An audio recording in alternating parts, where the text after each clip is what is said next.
Hey there, it's Kristen. And before we dive into today's episode, I have a tiny favor to ask. I'm planning some exciting stuff this year for the podcast and my courses, and I would really love your input. I put together a super quick survey. It's mostly multiple choice and shouldn't take you more than a few minutes. Your feedback will directly shape the content I create this year, so I can make sure it's exactly what you need to thrive in your business without the hustle. Because I know your time is precious, everyone who completes the survey gets entered into a giveaway where 2 lucky winners will get a $50 gift card to Amazon or Target, your choice. It's just a little thank you for helping me make this year on the show the best yet. Head over to kristendoyle.co/survey, or you can find the link in the show notes. The giveaway ends on April 14th, so don't wait too long. Hey TPT sellers, ready to see growth in your business? You're in the right place. Welcome to the Savvy Teacher Seller. I'm Kristen Doyle, and I'm here to give you no fluff tools and strategies that will really make an impact on your sales. Let's get started, y'all. Hey y'all, and welcome to this episode of the Savvy Teacher Seller. I'm your host, Kristen Doyle, and today's episode is all about finding a healthy work-life balance. Now, I have to admit that this is something that I struggle with from time to time, as I know that probably most people listening do as well. Work-life balance is something that we as entrepreneurs often have difficulty with. And I think part of it comes down to how passionate we are and how invested we are in our businesses, and the fact that it sometimes can be difficult to find other things that we are also passionate and invested in, and that can lead us down this path of having an unhealthy work-life balance and lead us toward burnout. So, since I can't say that I am the expert, I thought we would do something a little bit different today. I am sharing some of your best advice for getting it all done and cultivating a healthy work-life balance. I'm calling it Tips from the Trenches because everyone who is sharing today is living in the same life situations that you are and that I am. You'll hear from people who are working full-time on their business, from side hustlers who are working a full-time job and then working to grow their business at the same time. You'll hear from women with very busy family schedules and lots of life situations going on. They are sharing some really incredible tips. So, without further ado, here are our tips for finding healthy work-life balance from some entrepreneurs that are in the trenches with you. I'm Angel Hans. One tip I have for getting it all done is to write down just 3 things I need to do on my next work session. I also add check boxes because I like to check things off. I can always do more, but I'll feel accomplished if I get those 3 things done. Hi, I'm Andrea from Outlook Learning, and my tip would be to use the Pomodoro method where you work for 25 minutes and have a 5-minute rest, and I learned from Christine Doyle. And another tip would be to have regular physical exercise like tennis or badminton or pickleball, which I've started playing recently. Okay, thank you. Hi, I'm Laura from Oodles of Music.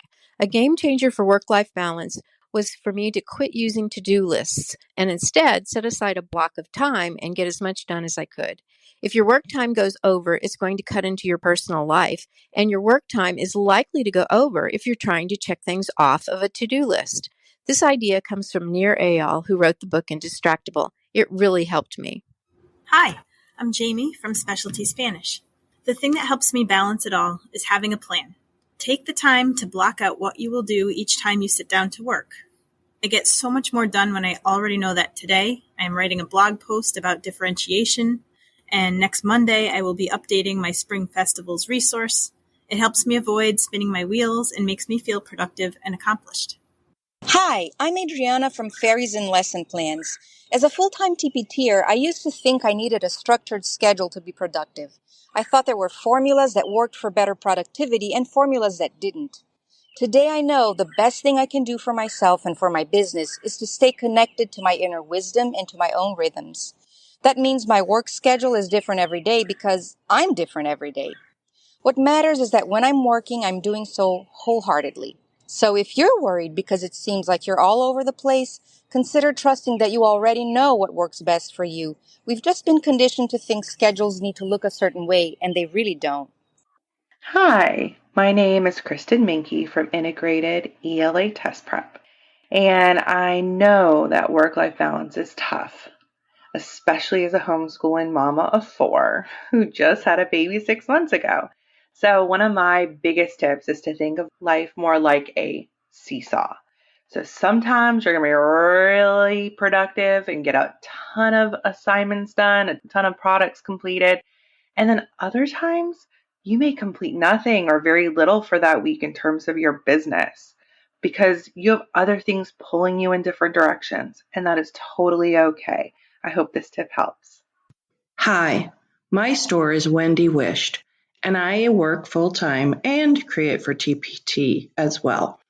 I always felt like I never had enough time to devote to anything, and then when I looked back, I didn't feel like I got things done. So I started writing a list of the things that I did get accomplished, so that eventually my page got longer and longer of the things that I did do, even though I was taking little chunks of time to get it done. So maybe that's what will work for you, to see those little baby steps turn into bigger and bigger things done. Hi, I'm Christy from Christy DeRoche Digitals, and one thing I always struggle with is work balance. And I say work twice because I am still a full-time teacher, and I do have a side business as well as having 2 children and a whole household and husband to handle. So I found that to-do list, keeping it on my phone, is the quickest way to stay on top of things. Being intentional with my time, knowing on certain days of the week I work on updating products, and then on other days of the week I'll work on any kind of new products and so on. So being intentional with your time, so that way when you do have an hour, you're filling it with things that you know you need to get done and not just looking around for what do I need to do today, wasting any precious time you have. I use the time while my children sleep, an hour before they wake up and an hour after they go to sleep. So that is my tip. Hey, I'm Natalie. I'm a former middle school ELA teacher and group fitness coach. While I believe there's no such thing as doing it all, I do think we're capable of more than we think when we are intentional about making time for what matters. I love to sit down at my computer with a cup of coffee in the morning, but before I do, I make sure to exercise for at least 30 minutes. Being a full-time TPT seller is a very sedentary job, so being consistent with my workouts and elevating my heart rate gives me better energy and thought power, so I'm more effective when it's time to work. The second thing I like to do is intentionally set life goals alongside my business goals. Each month, I set goals for my business. Then I set goals for my identity. What do I want to learn, try, or accomplish outside of my business? How many books do I want to read? What's something special I want to do with my daughter, my son, and my husband? And in order to achieve these goals, my time outside my business becomes just as valuable as my time inside my business, making it all the more important that I disconnect when the workday is through. Hi everyone, I'm Lisa Curry from Ripple Kindness SEL Activities. I have one more tip that I wanted to share, and it's a big one because my life has been a little bit difficult in the last few years. I lost my mum and it's been very up and down and my emotions have been all over the place. One of the things that I have learned during that time though is that it is okay to just do what you can do. You have to be able to sometimes say to yourself, this is all I can do today, and that's okay. It's good enough and it will do. We have to give ourselves grace during periods when things are not going so well or we have challenges in our lives. And I always thought I had to push through.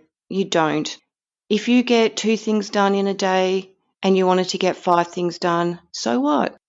It's not that big a deal. And you really do deserve to give yourself a break. And when you give yourself a break, you'll feel so good for it. So please don't be hard on yourself if you can't do it all or if you have to take some time away, because it's important for you. And if you don't look after you, you won't be looking after your business or your family. Hi, this is Carrie from That Savvy Special Educator. As a teacherpreneur, a wife, and a mom of 6 grown children, I've had firsthand experience through the years with juggling so many demands that eventually you lose the rhythm that has kept the pace going and end up with everything all over the place. It may seem counterintuitive, especially if you are strapped for time and struggling to make ends meet. But to achieve the elusive work-life balance, I have learned to intentionally unplug from technology and engage in self-care practices. I make time to recharge and relax, whether it is participating in an online yoga class, spending time in nature, or indulging in a spa day, incorporating a pedicure, massage, or time in the sauna. I subscribe to the belief that investing in my mental and emotional well-being is worth every penny. When I am full, I can give more of myself to my business and to others. Connecting with nature through hiking, biking, kayaking, and paddleboarding also helps. Bring out this self-care time without any work-related stressors and distractions has helped me foster a sense of harmony between personal well-being and work responsibilities. I'm able to be more present for my family and more productive in my work, rejuvenated with a positive mindset and a nourished soul. If you haven't made time for yourself yet, do it. You are worth the investment. Hi, it's Joan from Teach and Thrive. And my tip for finding the time to do it all, including working on your own TPT store, is to work for an hour in the morning before your day begins. I know that sounds awful, but I worked my way into it.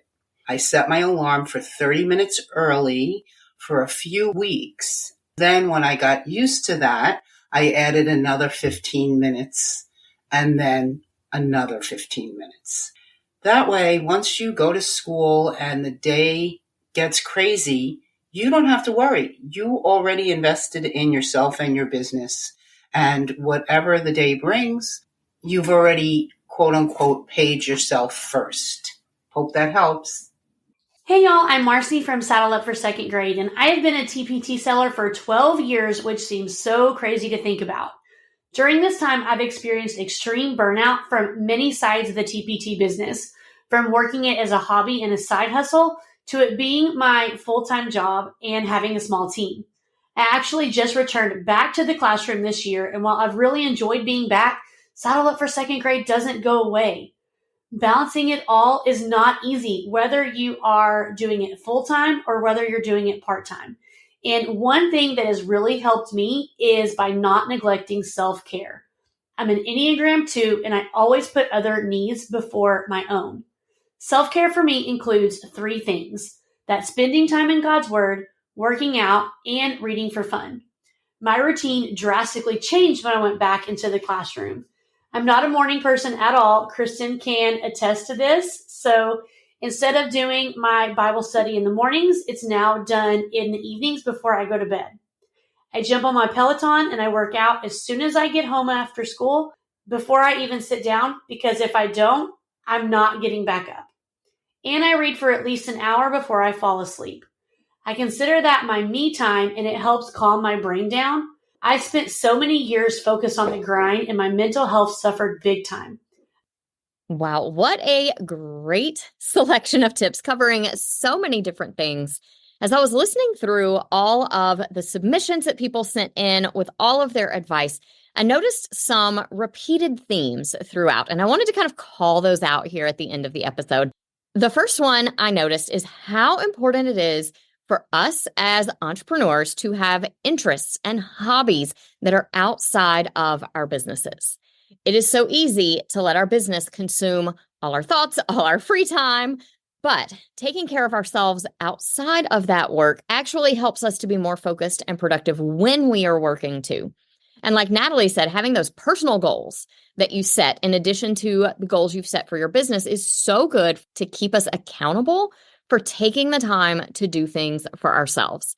That self-care is just so very important, whether that comes for you in the form of getting outside, getting exercise, watching a movie, reading books, whatever it is that you need to do to cut your brain off from the work so that you are thinking about other things and doing other things, because we really are all designed to be well-rounded people who do lots of different types of things. And it's just so easy for us as entrepreneurs to focus in so hard on our business goals that we forget about all the other parts of our personalities. So definitely cultivate those interests and those hobbies and make the time to do those things, whether it's before work, after work, or however you're able to squeeze in that self-care and those personal goals as well.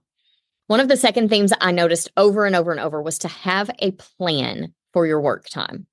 Whether that means you are setting specific times that you work every week, you are getting up early and working before school, working after your kids go to bed, those sorts of things, or you're making to-do lists so that you know what you're working on different days, or like Angel said, making a list of those top 3 tasks that you need to accomplish.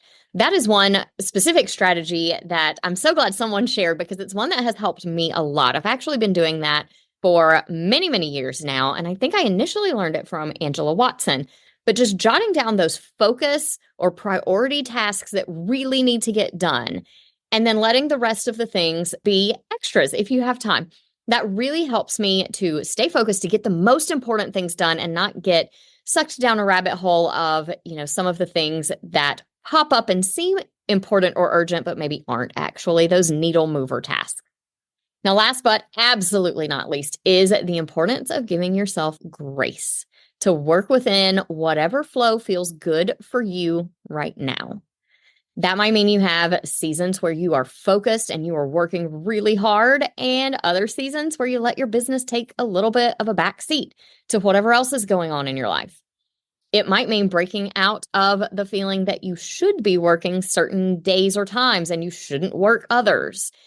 As entrepreneurs, the idea that we should work a certain schedule just really doesn't have to be part of our life. In fact, what we should do is we should be able to work anytime, anywhere we want, and not work anytime, anywhere we don't want to. That flexibility is supposed to be part of this entrepreneurship deal. So definitely embrace that and give yourself grace for the days that work just isn't happening today, and you'll make it up at a different time. All right, to everyone who took the time to send me a tip, thank you so, so much for putting yourself out there, for recording your tips, for taking the time out of your day to send it in. Please, please know that if your tip was not featured today, it is simply because there were so many great responses, and I didn't want us to end up with an hour-long episode, so I tried to narrow down and eliminate any that were duplicates and things like that, but honestly, there were just so many amazing tips that were sent in. I may have to do another episode like this sometime if you let me know that you guys enjoyed it. Thank you so, so much for listening. If you have an entrepreneur friend who also struggles with work-life balance, and let's face it, who doesn't? Share this episode with them and help them to find some tips that maybe they can put into place as well. Your action step for today is to just pick one of these tips that just hit you just right, that made you feel like, yeah, that's something that might help me. Implement that one tip and see how much it helps to just put into place one thing to help you find that healthy work-life balance. Talk to you soon, friends. I hope you enjoyed today's episode. If you did, please share it with another teacher seller who would also find it helpful. For more resources on growing your TPT business, head to kristendoyle.co/TPT. Talk to you soon.